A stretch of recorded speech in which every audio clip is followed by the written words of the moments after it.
కేంద్ర రాష్ట్ర ప్రభుత్వాలు సిపిఎస్ను రద్దు చేసి పాత పెన్షన్ విధానాన్ని పునరుద్ధరించాలని డిమాండ్ చేస్తూ టీజీ జేఏసీ జయశంకర్ భూపాలపల్లి జిల్లాలో ధర్నా నిర్వహించారు. నల్ల రిబ్బన్ ధరించి ప్లకార్డ్స్తో ర్యాలీ నిర్వహించారు. ఈ సందర్భంగా టీజీ జేఏసీ సభ్యులు మాట్లాడుతూ 2004 తర్వాత అమలు పరుస్తున్న సిపిఎస్ ఉద్యోగ ఉపాధ్యాయుల పాలిట శాపంగా మారిందన్నారు. కాంట్రిబ్యూటరీ పెన్షన్ విధానాన్ని రద్దుపరిచి పాత పెన్షన్ విధానాన్ని వెంటనే అమలుపరచాలని డిమాండ్ చేశారు. సిపిఎస్ విధానం వల్ల ఉద్యోగికి భద్రత లేకుండా పోయిందని, పదవి విరమణ పొందిన పెన్షన్ వస్తుందా రాదా అనే సందేహంలో ఉద్యోగులు ఆందోళన చెందుతున్నారని అన్నారు.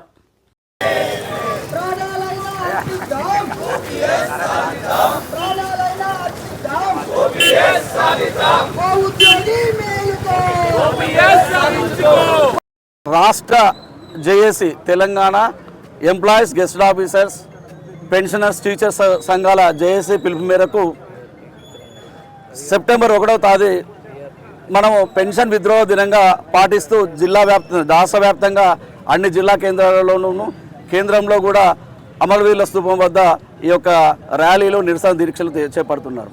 మిత్రులారా, మీకు తెలియజేయాల్సింది ఏంటంటే 2004 సెప్టెంబర్ 1వ తారీఖు నాడు ఈ యొక్క పాత పెన్షన్ విధానాన్ని తీసేసి కొత్త పెన్షన్ విధానాన్ని తీసుకురావడం జరిగింది.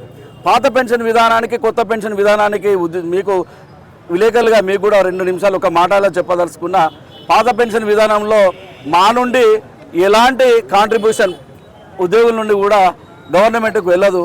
కానీ కొత్త పెన్షన్ విధానం ప్రకారం మేము ఒక 10% జీతంలో 10% కట్ చేసుకొని అది డిపాజిట్ చేయాలి. ప్రభుత్వం కూడా ఒక 10% కలిపి ఈ 20% తీసుకుపోయి ఆదాని అంబానీ అలాంటి వారి చేతుల్లో పెడతారు.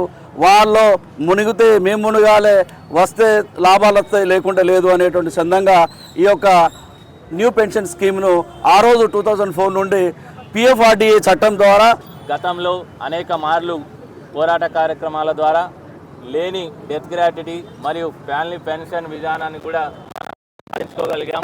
ముఖ్యంగా కార్యక్రమంలో పాల్పంచుకుంటున్న పెన్షనర్లకు చేతులెత్తి నమస్కరిస్తున్నా. ఎందుకంటే ఉద్యమ స్ఫూర్తి అనేది వారికి ఉన్నంత ఉద్యమ స్ఫూర్తి ఈరోజు సిపిఎస్ ఉద్యోగులందరూ కూడా ఒకే తాటి మీదకి వచ్చి ఈ పెన్షనర్లనే ఆదర్శంగా తీసుకొని ముందుకెళ్ళినట్లయితే ఖచ్చితంగా మనం ఏ రోజు సిపిఎస్ను రద్దు చేసి ఓల్డ్ పెన్షన్ విధానాన్ని సాధించుకునే దిశగా ముందుకెళ్తామని తెలియజేస్తూ విధానాన్ని మేము పూర్తిగా నిరసిస్తూ ఖచ్చితంగా ఓపీఎస్ సాధించే వరకు ఐక్యంగా ముందుకెళ్ళి మేము ఓపీఎస్ ఓల్డ్ పెన్షన్ విధానాన్ని సాధించుకొని అదేవిధంగా ఈ మధ్యలో కేంద్ర ప్రభుత్వం ఒక కొత్త నాటకానికి తెలిసింది.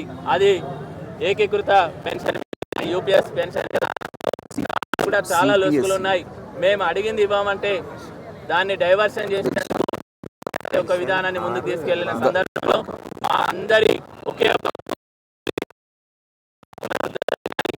ఉద్యోగి తన కష్టాన్ని ప్రభుత్వానికి ప్రజలకు మధ్య వారధిగా ఉన్న ఉద్యోగికి సామాజిక భద్రత కల్పించాల్సిన బాధ్యత ప్రభుత్వాలనే గుర్తు